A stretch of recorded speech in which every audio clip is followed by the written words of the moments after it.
Dudes, welcome to Sense of Style. I'm Stuart. 8 fragrances I could not live without. You know, there are a lot of things in my life that I go without that other people don't. Fragrances are not one of them. I'm really hardcore into this. And when I say these are fragrances I can't live without, I'm not kidding. At least in a good chunk of the cases here, these are important to me. There are a lot of really good, interesting fragrances, mostly really good fragrances on this list. Let's get to it.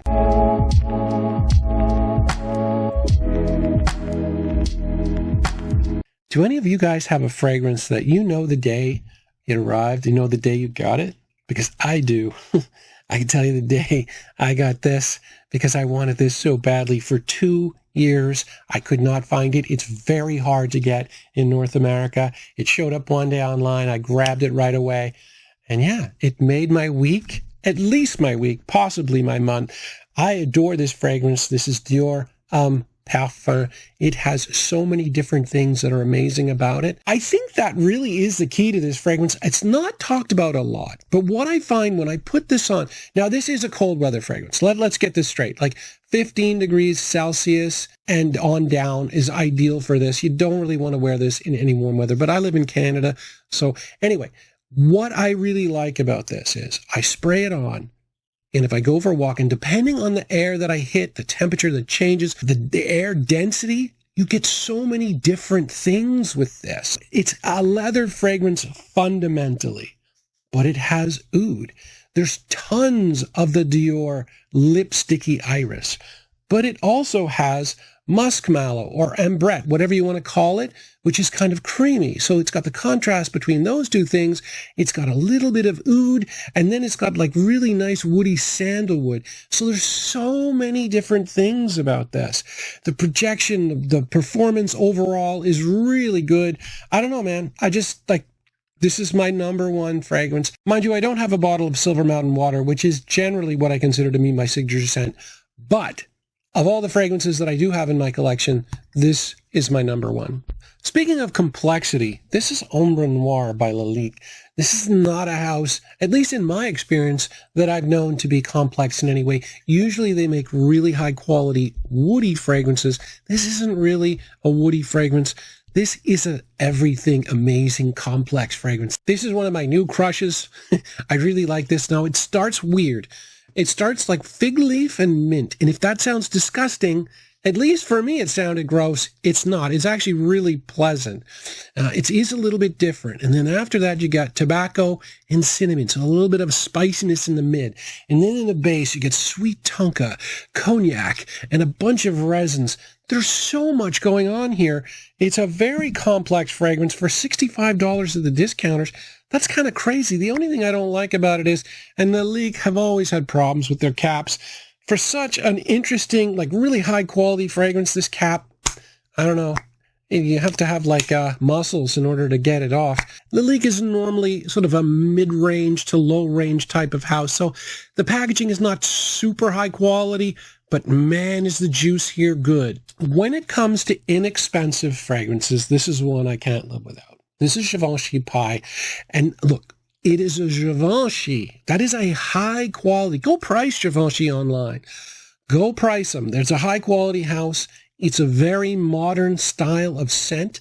There's a lot of sweetness, spices, and then this has almond. It's a little bit of a gourmand fragrance. Very, very nice bottle. You can get this exact bottle, a tester, at the moment at FragranceNet for $45, which is crazy. You don't even have to worry about not getting a cap because it doesn't have one anyway. It's just spray and go. This is Givenchy Pie. This is an excellent buy in terms of quality. Now, look, if you don't like the scent, if what I've said does not appeal to you, that's one thing.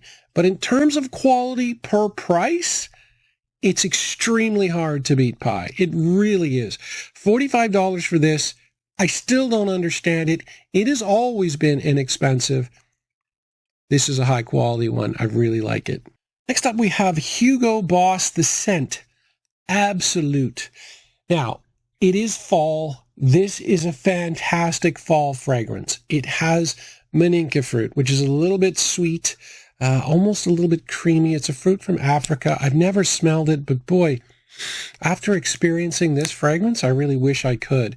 It also has some ginger in it, and then it has vetiver in the dry down. The dry down is really where I find the magic is in this. When I spray this one on initially, I get a nice, fruity, pleasant fragrance. When the vetiver kicks in after a while, like maybe half an hour, it becomes a very smooth. Of all the things that I've tried from Hugo Boss, including Boss Bottle Intense, this feels the highest quality. This is a fragrance I really like. And again, especially the fact that it's fall. It's a fantastic fall fragrance. Another fragrance that I picked up this year that I really like. This is Tom Ford's Noir Extreme. But this one comes, for at least for me, it comes as a twofer. This is Odyssey pour This is a clone of Noir Extreme. I'm not like super rich, so when it comes to niche fragrances, I'll generally try and buy a decant to test it. If I really like it, I'll try and get a clone. This one I think is a pretty good clone. It's about 90%. It's an arm-off, so obviously the opening is going to be messed up, and in this case it is. It's a little bit fruity, and that doesn't really fit with the type of fragrance that Noir Extreme is, which is a creamy vanilla fragrance with cardamom, done in a very subtle way. The first few minutes of this fragrance, it feels, like I said, it feels fruity, but then it settles down, it becomes very nice. And the thing I like about this particular fragrance is it's powerful and subtle. I haven't really come across that before. So it doesn't really project like Beast Mode, but it projects enough where you can notice the subtlety. I know that sounds a little bit weird, but anyway, that's what I get from this. I absolutely adore this fragrance. And, oh man. And I've been wearing a lot of this clone. I've had some people tell me this is not a clone of Tom Ford Noir Extreme. Don't waste my time. Next up, we have Paco Rabanne's Pure Excess. I don't think I've ever liked a fragrance and hated the bottle as much as this fragrance. But yeah, this one is great. If you want to know what myrrh smells like, or sweet myrrh, this is a good one. This has also a little bit of booze. It has a sugar note. I've never seen that before. What I like about the booze note for this one, though, is the fact that they don't specify. They don't say whiskey or rum. They just say booze or alcohol. And that's honest, because so many times I'll smell a fragrance and I'll be like, I can't tell if that's whiskey or rum or gin or whatever. And, they didn't lie to me with this. I like that. I like the fact that they added sugar as a note, which is kind of weird. But this is just a really pleasant date night fragrance. And what I like about this is a lot of performance as well. So you can use this in a club.